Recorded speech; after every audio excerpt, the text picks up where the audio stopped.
आज के इस वीडियो में मैं मैश एनालिसिस की एक और प्रॉब्लम डिस्कस करने वाला हूं।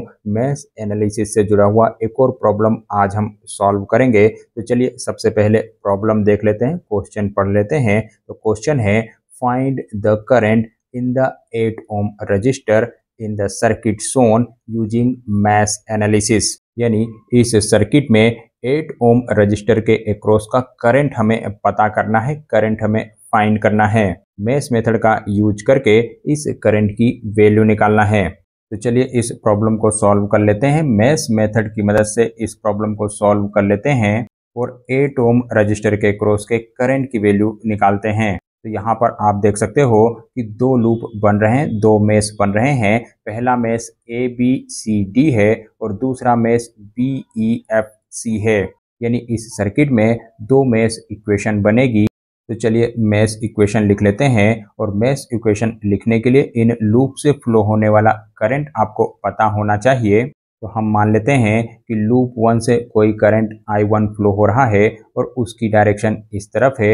वहीं लूप 2 से कोई करंट I2 फ्लो हो रहा है और उसकी डायरेक्शन भी इस तरफ है। चलिए अब लूप 1 की इक्वेशन लिख लेते हैं। तो हम लिखेंगे अप्लाई KVL इन मैश ABCD। यानी मैश ABCD में हम KVL अप्लाई करेंगे, किरचॉफ वोल्टेज लॉ अप्लाई करेंगे। तो चलिए KVL की इक्वेशन लिख लेते हैं। तो KVL की इक्वेशन बनेगी -15 volt -8I1 -I2 -5I1 -10I1 +15 -5I1 = 0।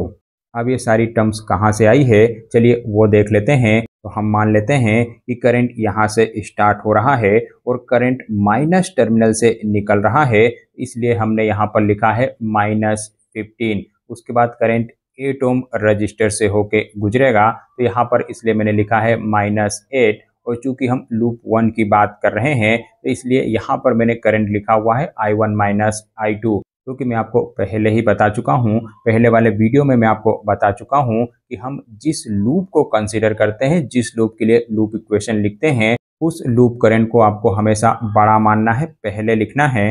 और इसलिए यहाँ पर मैंने I1 -I2 लिखा है। चलिए आगे बढ़ते हैं। तो अब करंट इस 5 ओम रजिस्टर से होके गुजरेगा, तो यहाँ पर मैंने लिखा है -5I1। उसके बाद करंट इस 10 ओम रजिस्टर से गुजरेगा, तो यहाँ पर मैंने लिखा है -10I1। उसके बाद करंट इस वोल्टेज सोर्स में जाएगा और वोल्टेज सोर्स में प्लस टर्मिनल से बाहर निकलेगा और इस वजह से यहाँ पर मैंने लिखा है +15। उसके बाद करंट इस 5 ओम से जाएगा, तो यहाँ पर मैंने लिखा है -5I1।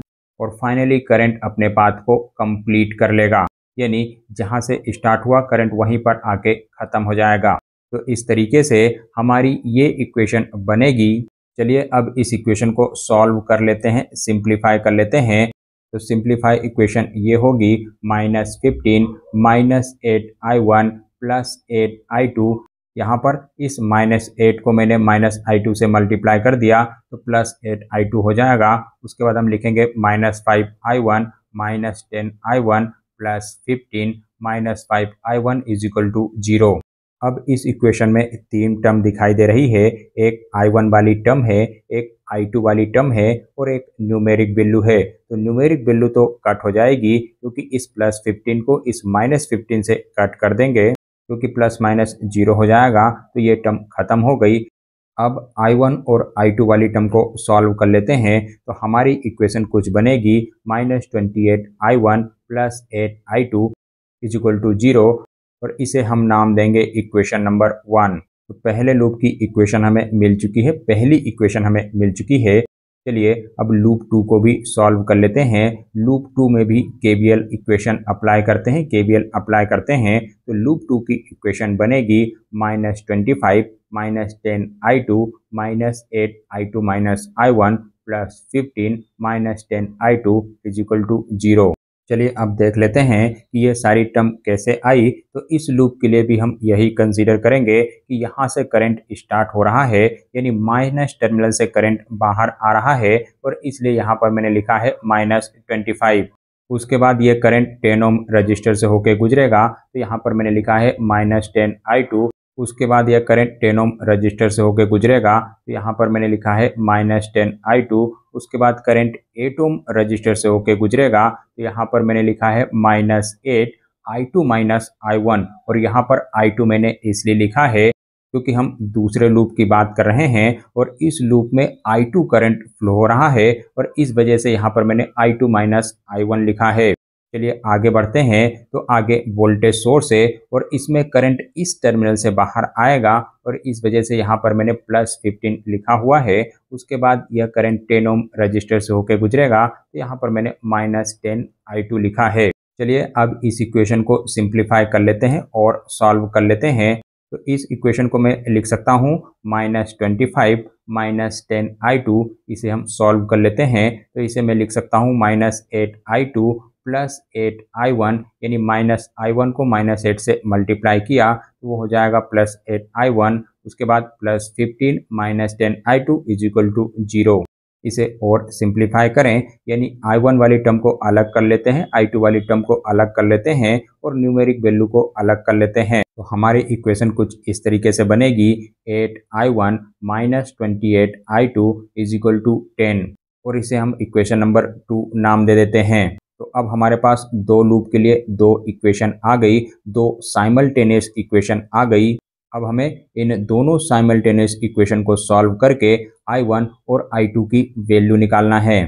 और जैसा कि मैंने आपको पहले वाली प्रॉब्लम में बताया था कि साइमल्टेनियस इक्वेशन को सॉल्व करने का सबसे आसान और सबसे बढ़िया तरीका होता है कि आप साइंटिफिक कैलकुलेटर का यूज करें। इससे आपका समय बचता है और इक्वेशन आसानी से सॉल्व हो जाती है और जनरली साइंटिफिक कैलकुलेटर एग्जाम में अलाउ होता है। तो चलिए इन दोनों साइमल्टेनियस इक्वेशन को साइंटिफिक कैलकुलेटर से सॉल्व कर लेते हैं। तो हमें करंट की वैल्यू मिलेगी I1 = 0.44 एम्पियर और I2 = 1.54 एम्पियर। लेकिन हमें I1 और I2 की वैल्यू नहीं चाहिए, हमें 8 ओम रजिस्टर के क्रॉस फ्लो होने वाला करंट चाहिए। तो 8 ओम रजिस्टर के क्रॉस दो करंट फ्लो हो रहे हैं। पहला करंट I1 -I2 है और दूसरा करंट I2 -I1 है और हमें इन दोनों में से कोई एक कंसीडर करना है।